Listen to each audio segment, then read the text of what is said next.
Thank you. Thank you very much. Well, I'm done saying what I need to say.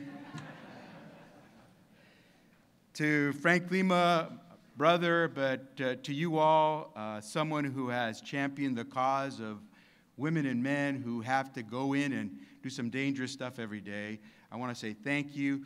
To your president, my brother and friend Ed Kelly, for the work that Ed and his team are doing every day. Kevin O'Connor over here in D.C., but to folks like Ed Kelly and the people who help you do what you need to do without having to worry to make it out here to D.C. all the time.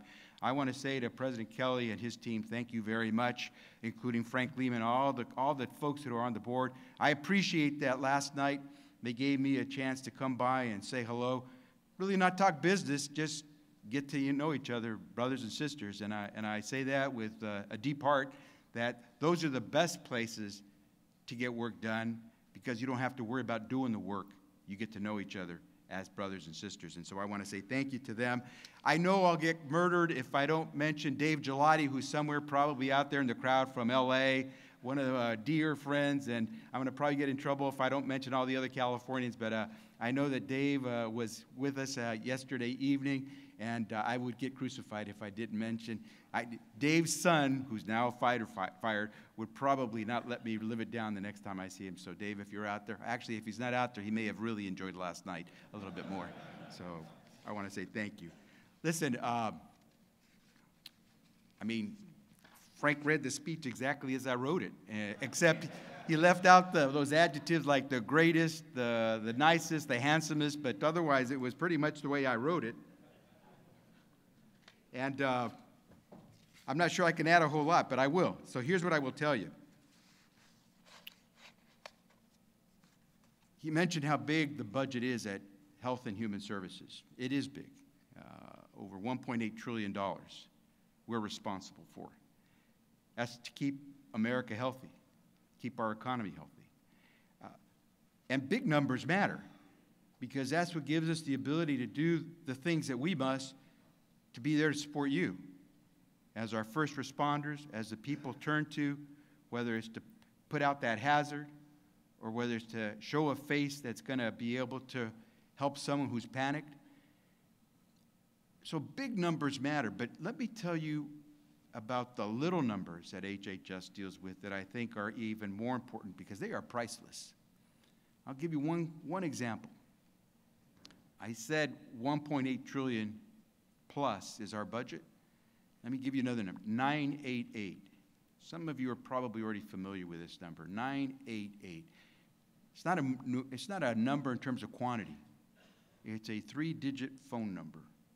And it's the number now we get to use throughout America to make sure that someone who's on the edge of their rope, who's about to make the wrong decision at that fork of the road, rather than have to try to remember a 10-digit phone number to call that suicide prevention lifeline, 988. You're known for 911. We want America to know about 988. That's the number we stood up last year, July 16th, to help anyone who's suffering from a mental health crisis, who's about to take the wrong fork in the road, who doesn't believe anybody cares and anyone's listening. 988.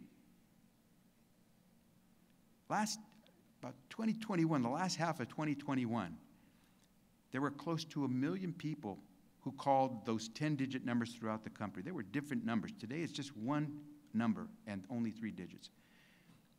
A year after 2021, same 6-month period after we launched 988, we essentially doubled the number of people who are now calling that number.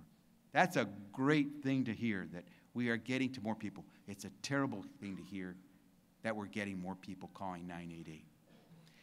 But hopefully what they're doing is they're calling 988 so we don't have to have them call 911 and then you have to respond. And I guarantee you, some of those folks who are calling 988, you know. And this is where we become really important. Because we have to make sure it works. If you call 988, if you have a family member or a friend who's about to call the last attempt, you don't want them getting a busy signal or to be put on hold.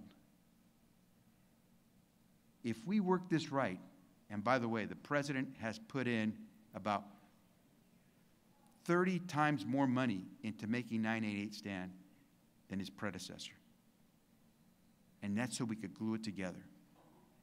And as a result, people are calling and getting their calls answered. As a result of the president's investment, it's not just phone calls, because you know your sons and daughters, they don't call, they text. And believe it or not, some of those folks who are on the edge of the rope, they prefer to text or chat than make a phone call. We stood up a text function. And today, they're receiving a 1,000% increase in the number of folks who contacted. 988, small number, but hell of a difference. It keeps you from having to do so many 911s. Let me mention something else that's important. Those big numbers don't mean a whole lot unless you know how to deliver.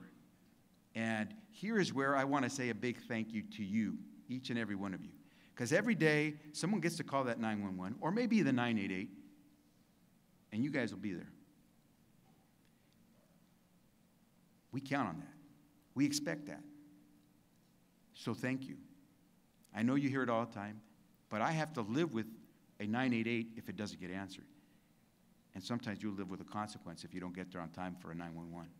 And so I want to say thank you to each and every one, to the men and women who aren't in the suits, who aren't here in D.C., who are continuing to do what you're doing is representing them. I also want to thank you for being a first in something else that sometimes people forget.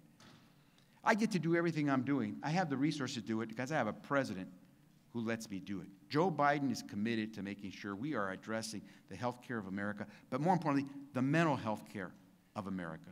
When 9 of 10 people tell you that America has experienced a mental health crisis, you got to move.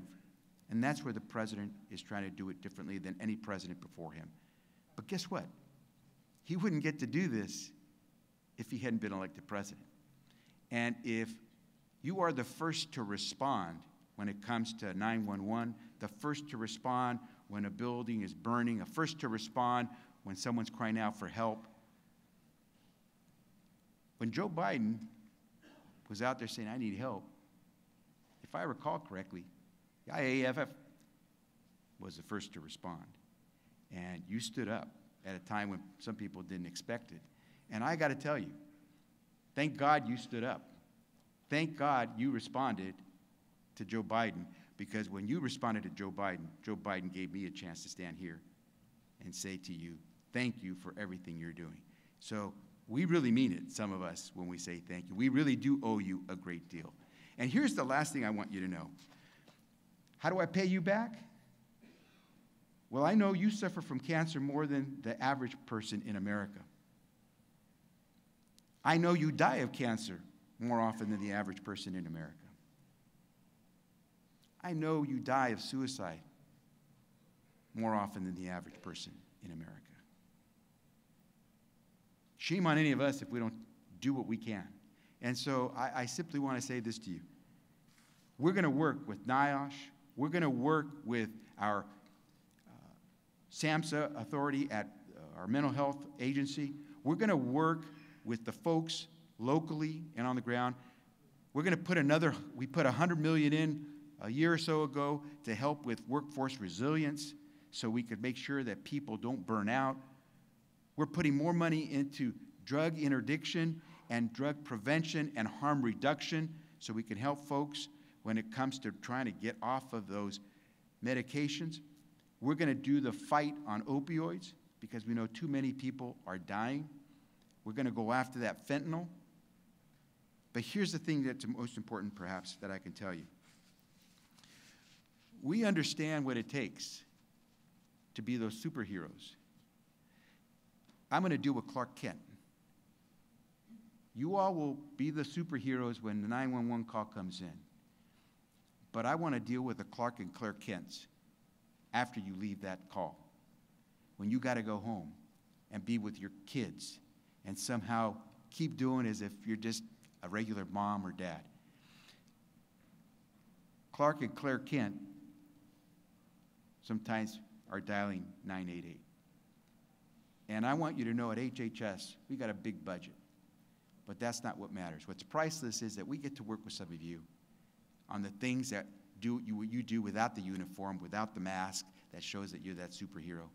We want to work with you, the Clark and Claire Kents of the world, who are just going about your business, being good parents, good community members, but at the end of the day, indispensable. Because when the call comes, you're the first responders, whether it was for Joe Biden, whether it was for America. And guess what? I'm very privileged to have brothers like Ed and Frank and many of your leadership team. I know what you do. Please count on me, because at the end of the day, I may need a 988 to you one of these days, and I want to know that you'll be there the way you've been there for us. Thank you for letting me come. You keep doing what you're doing. We're going to keep you healthy and safe. Thank you very much.